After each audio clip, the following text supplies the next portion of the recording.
السلام علیکم ورحمۃ اللہ وبرکاتہ۔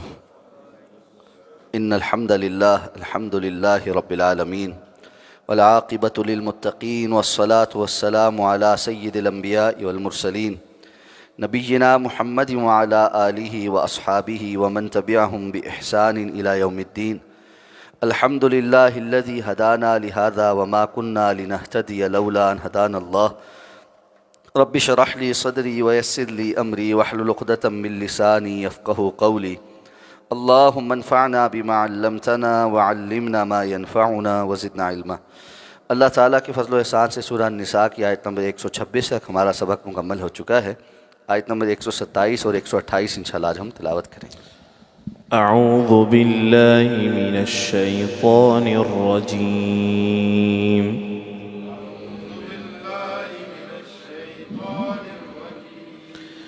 بسم اللہ الرحمن الرحیم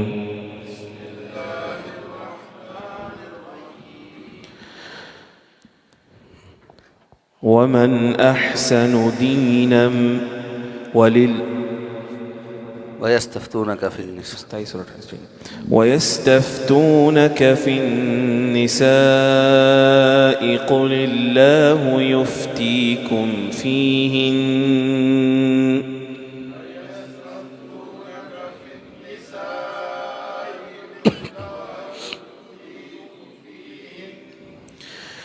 قل الله يفتيكم فيهن وما يتلى عليكم في الكتاب في يتامى النساء اللاتي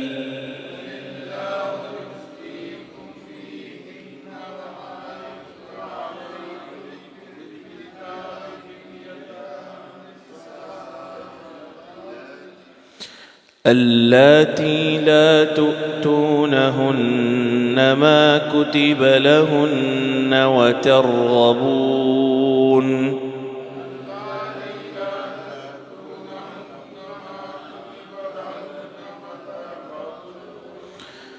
وترغبون أن تنكحوهن والمستضعفين من الولدان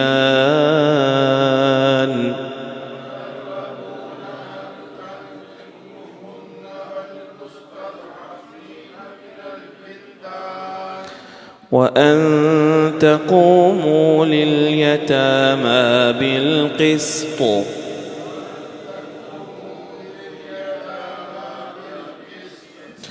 وما تفعلوا من خير فإن الله كان به عليما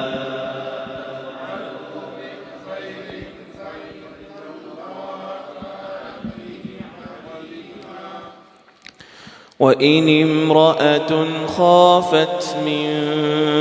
بعلها نشوزا أو إعراضا فلا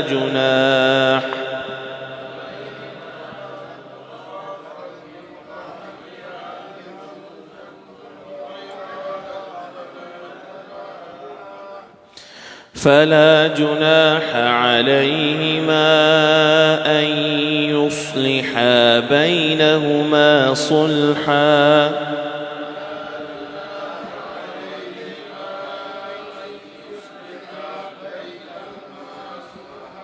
والصلح خير وأحضرت الأنفس الشح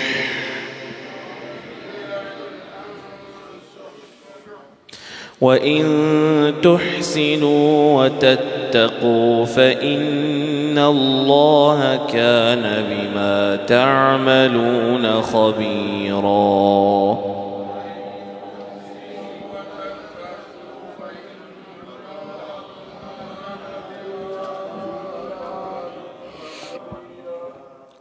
وَيَسْتَفْتُونَكَ فِي النِّسَاءِ اور وہ آپ سے عورتوں کے بارے میں فتویٰ پوچھتے ہیں۔ قُلِ اللَّهُ يُفْتِيكُمْ فِيهِنَّ کہہ دیجئے اللہ تمہیں ان کے بارے میں فتویٰ دیتا ہے۔ وَمَا يُتْلَى عَلَيْكُمْ فِي الْكِتَابِ اور جو کچھ تم پر تلاوت کیا جاتا ہے کتاب میں سے، فِي يَتَامَى النِّسَاءِ عورتوں میں سے یتیم کے بارے میں، اللاتی لا تؤتونہن، جو جن کو تم نہیں دیتے، ما کتب لہن، جو کچھ ان کے لیے لکھ دیا گیا ہے، وترغبون، اور تم رغبت رکھتے ہو، ان تنکحوہن، کہ تم ان سے نکاح کر لو،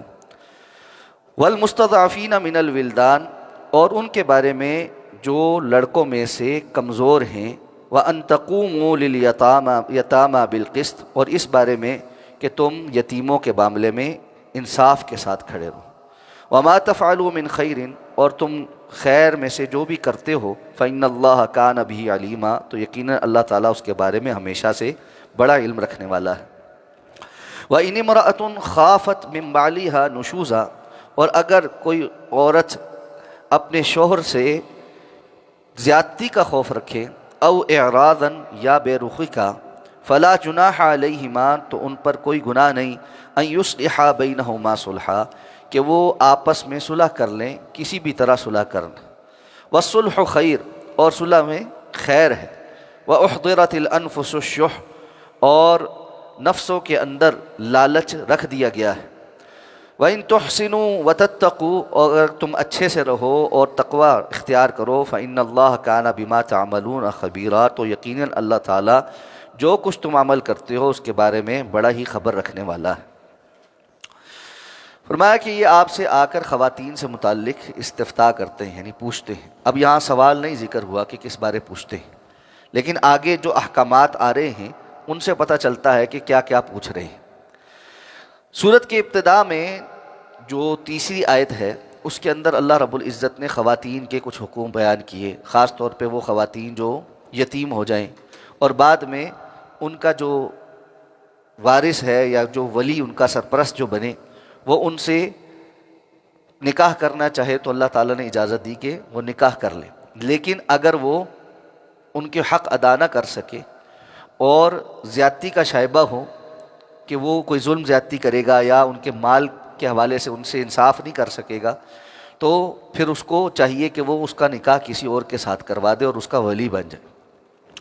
جب یہ آیات نازل ہوئی تو اس وقت مسلمانوں نے جو ان کے زیر کفالت یتیم بچیاں آ جاتی تھیں، جب وہ شادی کی عمر کو پہنچتی تو ان سے ان آیات کی بنا پر نکاح کرنا چھوڑ دی، لیکن بعد میں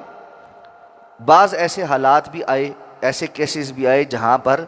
اس لڑکی کا نکاح جس کی وہ ولایت میں گئی ہے، یعنی جو قریبی مرد رشتہ دار تھا جیسے چچا کا بیٹا وغیرہ، اس کے ساتھ کرنا زیادہ مناسب تھا، وہ اس کے حقوق کا زیادہ خیال رکھ سکتا تھا۔ تو آپ صلی اللہ علیہ وسلم سے اس کے بارے میں جب اجازت طلب کی گئی تو آپ نے پھر اجازت دی اور اس وقت یہ آیات وغیرہ نازل ہوئی جہاں پر یہ احکامات دیے۔ تو فرمایا کہ جو تمہارے اوپر تلاوت کیا جاتا ہے کتاب میں سے یتیم عورتوں کے بارے میں، یعنی جو پہلے ذکر ہو چکا اس صورت کے شروع میں ہی، تو جن کے بارے میں لا تؤتونہن ما کتب لہن، کہ تم ان کو وہ نہیں دیتے تھے جو ان کے لیے لکھا گیا تھا، یعنی جو وراثتی حصہ ہے یا ان کا جو مال ہے یا یتیم کا جو مال ہے اس کے بارے میں تم پہلے، یعنی سورہ نساء کی ابتدائی آیات نازل ہونے سے پہلے اس طرح سے حق نہیں ادا کرتے تھے، تو اس وقت تو اس لیے وہ حکم نازل کیا گیا تھا کہ تم اس معاملے میں زیادتی نہ کرو، اور اب اگر تم رغبت رکھتے ہو تو پھر اس میں کسی قسم کا کوئی گناہ نہیں ہے۔ اور اسی کے ساتھ ساتھ اللہ تعالیٰ تمہیں ان کے بارے میں بھی بہتری کا حکم دیتا ہے، والمستضعفین من الولدان، لڑکوں میں سے بھی جو کمزور ہیں یعنی بچے ہیں۔ لڑکیاں تو اس طرح ہوئیں کہ جب تمہارے زیر کفالت آ گئی تم نے یہ سوچا کہ ہم ان کے ساتھ خیر کا معاملہ کریں گے تو ان کو نکاح میں لے لیا، لیکن ظاہر بات ہے جو بچے ہیں لڑکے ہیں ان کے معاملے میں بھی تو سوچنا ہے کہ ان کے معاملات کیسے چلیں گے، تو ان کے بارے میں بھی اللہ تعالیٰ تمہیں اسی طرح نصیحت کرتا ہے جس طرح خواتین کے معاملے میں نصیحت کی۔ وَأَن تَقُومُوا لِلْيَتَامَى بِالْقِسْطِ، اور اس بارے میں بھی کہ یتیموں کے بارے میں عموماً بھی انصاف سے کام لو، یعنی یتیم بچیوں کے بارے میں بھی، یتیم لڑکوں کے بارے میں بھی، جو تمہارے زیر کفالت آئیں یا اور ویسے یتیم ہوں، ان سب کے بارے میں بھی تم انصاف سے کام لو، اور اس معاملے میں کوئی ایسی سوچ نہ رکھو جو کل تمہارے لیے اللہ رب العزت کے ہاں قابل مواخذہ ہو جائے۔ تو فرمایا جو بھی تم خیر کا کام کرو گے اللہ تعالیٰ اس کے بارے میں بہت زیادہ علم رکھنے والا ہے. یعنی اگر کوئی خیر کی نیت کے ساتھ اس طرح زیر کفالت آنے والی کسی لڑکی کے ساتھ نکاح کر رہا ہے تو اس کا یہ جو نیت کا معاملہ ہے یہ اللہ سے چھپا ہوا نہیں ہے. اللہ ضرور اس کے ساتھ اس کی نیت کے مطابق معاملہ فرمائے گا. اسی طرح اب فرمایا کہ عورتوں کے معاملے میں سے ایک معاملہ یہ بھی ہے کہ وہ خاتون جو اپنے شوہر سے کسی قسم کی بے رخی اور زیادتی کو برداشت کر رہی ہو وہ کیا کرے. تو اسلام نے بنیادی طور پر ایسی عورت کو خلا لینے کی اجازت دی ہے کہ وہ اپنے شوہر سے جان چھڑا سکتی ہے اور اس کو حق بیر واپس کر دے اور اس سے خلا لے لے. اور اگر وہ شوہر خود سے طلاق دینے پر راضی نہیں ہوتا تو وہ قاضی کے پاس جائے یا عدالت میں جائے اور عدالت جو ہے ان دونوں کی بات سننے کے بعد اگر سمجھے کہ عورت کا مطالبہ ٹھیک ہے تو اس کے حق میں فیصلہ کر دے. اور اگر مرد بلانے کے باوجود قاضی کے پاس نہیں پیش ہوتا تو یک طرفہ فیصلہ بھی بالکل درست ہے. اور بعض لوگ جو یہ سمجھتے ہیں کہ عدالتی خلا نہیں، فقہائے احناف جو ہے اور خاص طور پہ آج کل ذرا جدید ان کے جو علماء ہیں وہ اس معاملے میں بہت زیادہ شور ڈالے ہوئے ہیں کہ یہ عدالتی خلا کوئی خلا نہیں ہے اور ایسے جو ہے وہ خلا ہوتی ہی نہیں ہے، مرد کا طلاق کو پروناؤنس کرنا ضروری ہے. اگر مرد کا طلاق کو پروناؤنس کرنا ضروری ہے پھر تو وہ عورت کو ہمیشہ لٹکا کے رکھے گا. پھر تو اس کا مطلب ہے کہ عورت کے پاس کسی قسم کا کوئی خلا لینے کا اختیار باقی نہیں ہے. اللہ تعالیٰ نے خلا لینے کا اختیار عورت کو دیا ہے اور وہ اسی طرح ہوتی ہے کہ یا تو مرد بال واپس لے کر حق مہر واپس لے کر اس کو پروناؤنس کر دے، یا پھر اگر وہ پروناؤنس نہیں کر رہا تو وہ عدالت جو ہے یا حاکم جو ہے وہ ان کے درمیان جدائی کرا دے، اور یہی خلا ہے. اور ایسے میں اس بات کو بہانہ بنانا کہ بعض ایسے کیسز آئے ہیں کہ غلط ایڈریس پر خواتین کی طرف سے مردوں کو سمن بھجوائے جاتے رہے اور ان تک کوئی سمن پہنچا ہی نہیں اور عدالت نے ان کے نہ آنے کی وجہ سے یک طرفہ فیصلہ کر دیا، تو یہ تو دھوکہ دہی ہے بھائی. کسی دھوکہ دہی یا قانون کے غلط استعمال کی وجہ سے آپ یہ تو نہیں کہہ سکتے کہ وہ قانون ہی خراب ہے. اگر کوئی خاتون اس طرح کرتی ہے کہ عدالت جاتی ہے اور مرد تک سمن پہنچتا ہی نہیں اور وہ عدالت اس کو یک طرفہ فیصلہ کر دیتی ہے تو اس کے اندر تو علیحدہ سے ایک دھوکہ دہی ہے جس کی وجہ سے وہ خاتون اللہ کے ہاں مجرم ہے. لیکن جہاں سمن پہنچا مرد کو عدالت بلا رہی ہے نہیں جاتے، یا جاتے بھی ہیں تو اپنی بات کو جسٹیفائی نہیں کر سکتے، یا وہاں جا کر جھوٹے الزامات لگانا شروع کر دیتے ہیں. اور زیادہ تر کیسز میں عورت کے کردار کے اوپر جھوٹے الزامات لگا دیتے ہیں وکیل. تو ایسے میں اگر وہ خاتون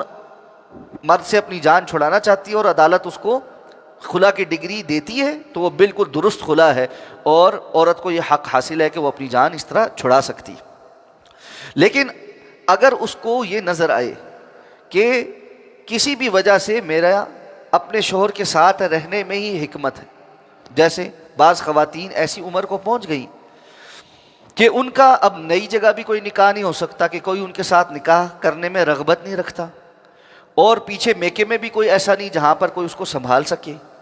تو ایسے میں وہ شوہر کے ساتھ کچھ معاملات کو افہام تفہیم کے ساتھ طے کر لے اور اس کو صلح کر لے. اب یہ افہام تفہیم کیا ہے؟ سب سے پہلے تو یہ آیت کس ماحول میں نازل ہو یا کس سیاق میں نازل ہو رہی؟ حضرت عائشہ رضی اللہ تعالیٰ عنہ فرماتی ہیں کہ حضرت سودا رضی اللہ تعالیٰ عنہ جو رسول اللہ صلی اللہ علیہ وسلم کی زوجہ محترمہ ہیں، وہ جب بزرگ ہو گئی تو ان کے لیے رسول اللہ صلی اللہ علیہ وسلم کے ساتھ جو ازدواجی زندگی تھی اس میں مشکلات ہونے لگی. تو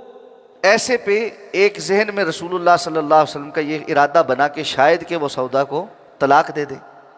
تو ایسے میں سودا رضی اللہ تعالیٰ عنہ نے اللہ کے رسول صلی اللہ علیہ وسلم کو یہ کہا کہ آپ مجھے طلاق دینے کے بجائے مجھے اپنے نکاح میں باقی رکھیں، اور میں اس کے بدلے میں جو اپنا حق مبیت ہے، یعنی میرے پاس جو رات آپ نے گزارنی ہے، وہ حضرت عائشہ رضی اللہ تعالیٰ عنہ کے حق میں سرنڈر کر دوں. یعنی جس رات میری باری ہے وہ رات بھی آپ حضرت عائشہ رضی اللہ تعالیٰ عنہ کے پاس گزار لیں. تو رسول اللہ صلی اللہ علیہ وسلم نے حضرت سودا کو پھر طلاق نہیں دی اور آپ صلی اللہ علیہ وسلم وہ رات بھی پھر حضرت عائشہ رضی اللہ تعالیٰ عنہ کے پاس گزارتے تھے. تو ایسے میں یعنی اگر وہ خاتون یہ سمجھتی ہے کہ اس کا اپنے شوہر کے ساتھ رہنا ہی بہتر ہے باوجود اس کے کہ کچھ بے رخی کا معاملہ ہے، اب بے رخی کیوں آتی ہے؟ ظاہر بات ہے مختلف وجوہات کی بنا پر آتی ہے. جس طرح اچھا اب اس معاملے کو نا یہاں ذرا تھوڑا سا نا ٹھنڈے دل کے ساتھ سمجھنا ہے. فی زمانہ چونکہ ہمارے ہاں فیمنسٹ جو خواتین ہیں نا ان کا بیانیہ بہت زیادہ منہ چڑھ کے بولتا ہے، اس لیے وہ اس طرح کی آیات پر بہت زیادہ قابل یعنی اعتراضات کرنے لگ جاتی ہیں کہ دیکھو اللہ تعالیٰ نے یہاں کہا کہ مرد زیادتی بھی کرے اور بے رخی بھی کرے تو بھی عورت کو چاہیے کہ وہ صلح کر لے. میں نے پہلے اس لیے بیان کیا کہ اگر وہ خاتون کہیں اور نکاح کر سکتی ہے اور اس کے لیے زندگی کے اندر آگے چانسز ہیں تو اسلام نے اس کو خلا کی اجازت دی ہے. یہ نہیں ہے کہ اسلام نے اس کو مجبور کیا ہے کہ وہ اس بندے کے ساتھ ضرور بضرور رہے. لیکن جہاں آگے چانسز نہیں ہیں، جہاں آگے اور زیادہ مصیبت ہے، جہاں اور مسائل ہیں، وہاں کچھ لے دے کر کے معاملات کو سیٹل کر لے تاکہ اس کی زندگی کے اندر ایسی مصیبت نہ آ جائے جس کو عربی میں کہتے ہیں فر من المطر قام تحت المیزاب. بارش سے بچا تھا اور جا کر پرنالے کے نیچے کھڑا ہو گیا. یعنی ایک بندے کی بے رخی یا اس کی کچھ باتوں یا سختی کو سے بچنے کے لیے ایسی طلاق لے لی اور ایسی عمر میں لے لی کہ در بدر دھکے کھانے پڑ گئے. نہ کوئی رکھنے کو تیار ہے، نہ اب مالی وسائل ہیں، نہ کہیں اور نکاح ہو سکتا ہے، تو بندہ سارا ٹائم بالکل ذلیل اور خوار ہو جائے. تو اسلام کے ہر حکم کے اندر بڑی مصلحت ہوتی. اب یہ بے رخی کیا ہے کہ بسا اوقات اس طرح ہوتا ہے اور بہت مرتبہ ہوتا ہے کہ خواتین کی صحت نہیں ٹھیک رہتی، وہ ایسی کیفیت میں چلی جاتی ہیں کہ جہاں پر ان کے لیے اپنے شوہر کے جسمانی حقوق ادا کرنا ممکن نہیں رہتا. اب ایسے میں مرد یہ چاہتا ہے کہ وہ کوئی اور جو ہے نا شادی کر لے یا یہ کہ اس کو طلاق دے اور کسی اور کے ساتھ نکاح کر لے. اب چونکہ عام طور پر خواتین یہ پسند نہیں کرتی کہ ان کے اوپر کوئی سوکن آئے، تو آخری حل یہی بنتا ہے کہ بندہ جو ہے اس کو طلاق دے اور پھر نئی شادی کرے. اب ایسے میں اللہ رب العزت کا حکم یہ ہے کہ بجائے اس کے کہ یہ بے رخی طلاق پر منتج ہو، خاتون کو یہ چاہیے کہ کچھ کمپرومائز کر لے. اور وہ کمپرومائز یہی ہے جس طرح حضرت سودا نے کیا کہ وہ اپنے مرد کو شادی کی یا کسی دوسری بیوی کی طرف زیادہ رہنے کی، اپنے اوقات کو وہاں زیادہ صرف کرنے کی اجازت دے دے اور اس کے مطابق باقی جو اس کو نان نفقہ مل رہا ہے، گھر مل رہا ہے اور زندگی کے لیے سہولیات مل رہی ہیں ان کو لے لے. تو اس طرح کچھ لے دے کر لیں آپس میں. تو یہ معاملات بڑے اہم ہیں، اس کی وجہ سے گھر باقی رہتے ہیں. اچھا یہ بات بھی ذہن میں رکھیں کہ جس طرح خاتون جب جسمانی طور پر مرد کے لیے کم اٹریکٹیو ہو جاتی ہے تو وہ کچھ بے رخی آ جاتی ہے، تو ایسا نہیں ہوتا کہ یہ سارے صرف مرد ہی ایسے کرتے ہیں. بالکل اسی طرح جب مرد کی جیب میں پیسے کم ہو جائے نا تو وہ بھی عورت کے لیے ذرا کم اٹریکٹیو ہو جاتا ہے. یہ بھی ایک حقیقت ہے کہ بندہ جو ہے وہ عورت کے خرچے نہ پورے کر سکتا ہو نا تو عورت کے لیے اس کے اندر اٹریکشن ختم ہو جاتی. اب ہم کیا کہیں گے کہ عورت بڑی ظالم ہے اور بڑی لالچی ہے کہ اس مرد جو ہے وہ اس کی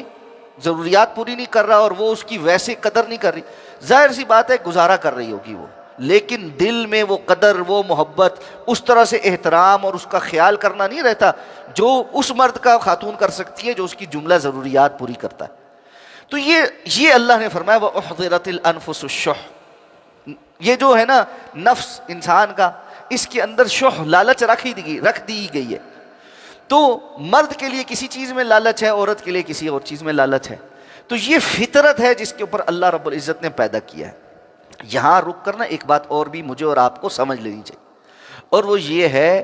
کہ یہ جو ہم چاہتے ہیں نا کہ ہر رشتہ بالکل ہی بے لوث ہو جائے،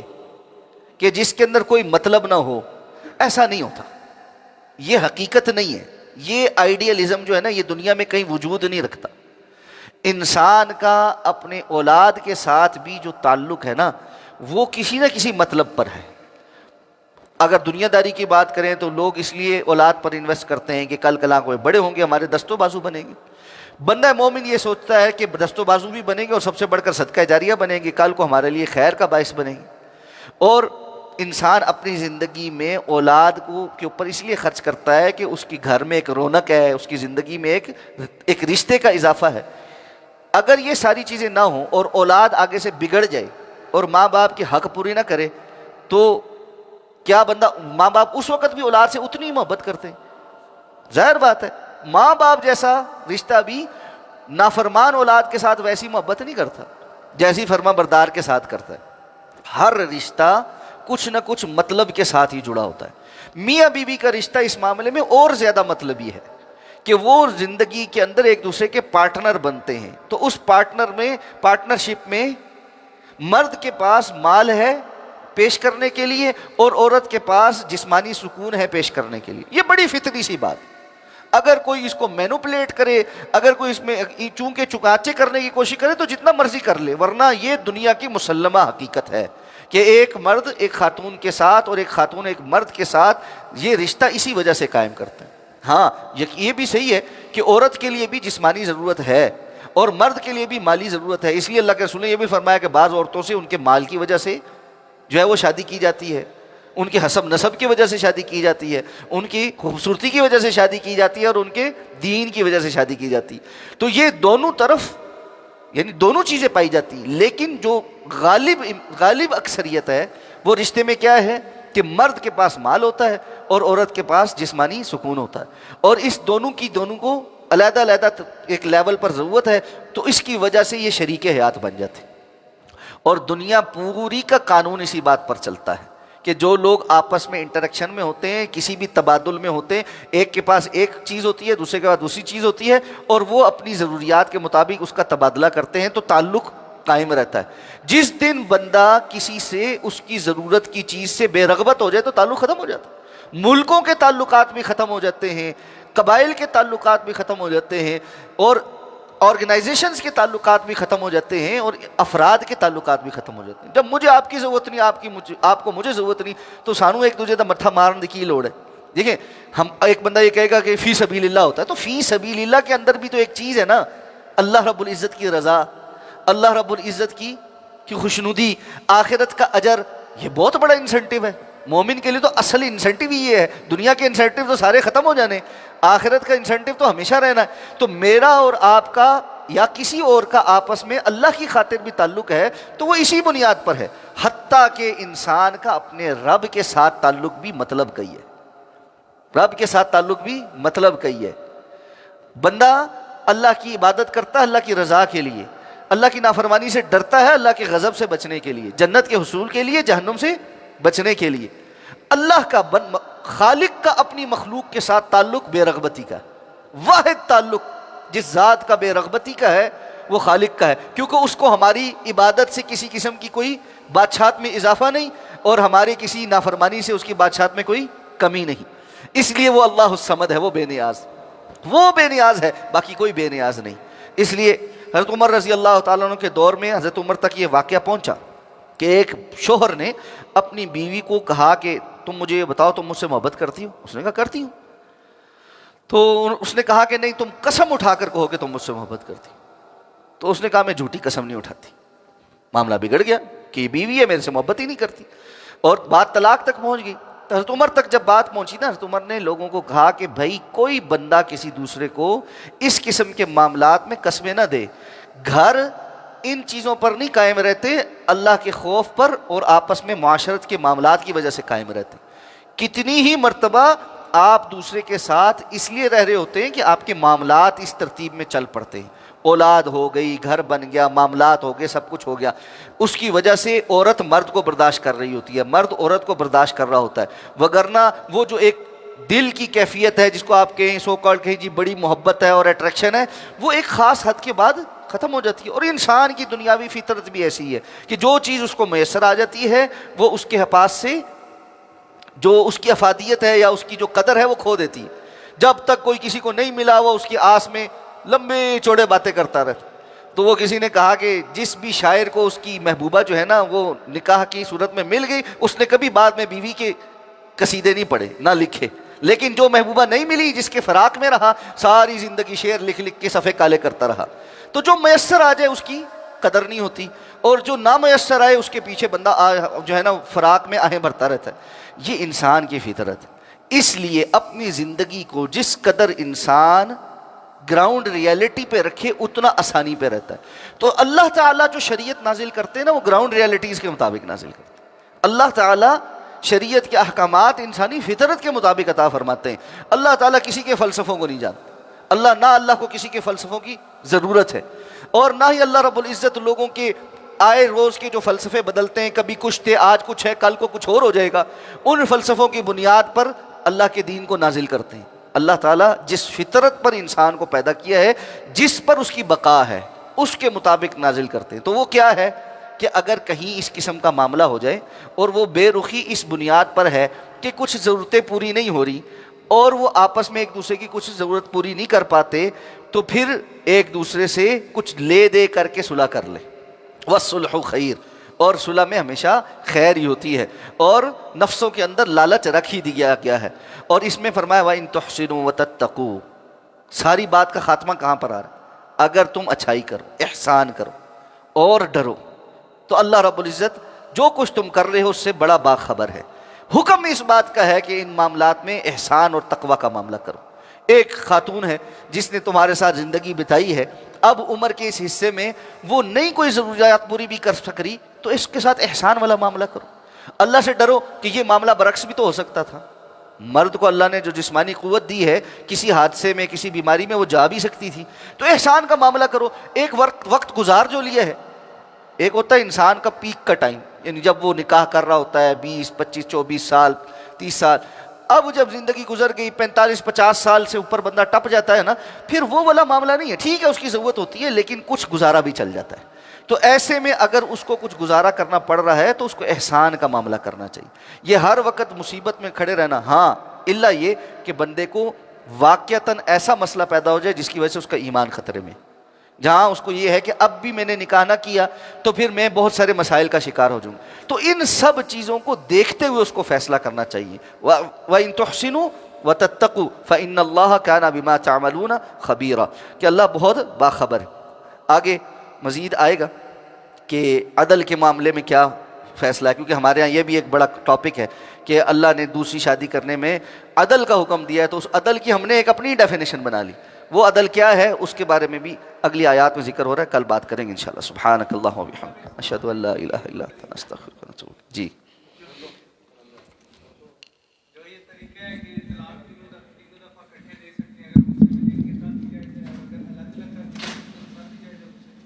اچھا، یہ نہیں جائز، 3 دفعہ اکٹھے نہیں دے سکتے۔ طلاق بندہ ویسے خوش ہو کے کبھی نہیں دیتا،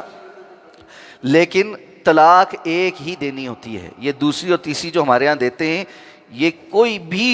عالم کسی بھی فقہ کا اس بات کا حکم نہیں دیتا کہ 2 3 طلاقیں اکٹھی دینی ہے۔ یہ ہمارے ہاں جہالت ہے جس کی بنیاد پر ہے، طلاق ایک ہی دے سکتے۔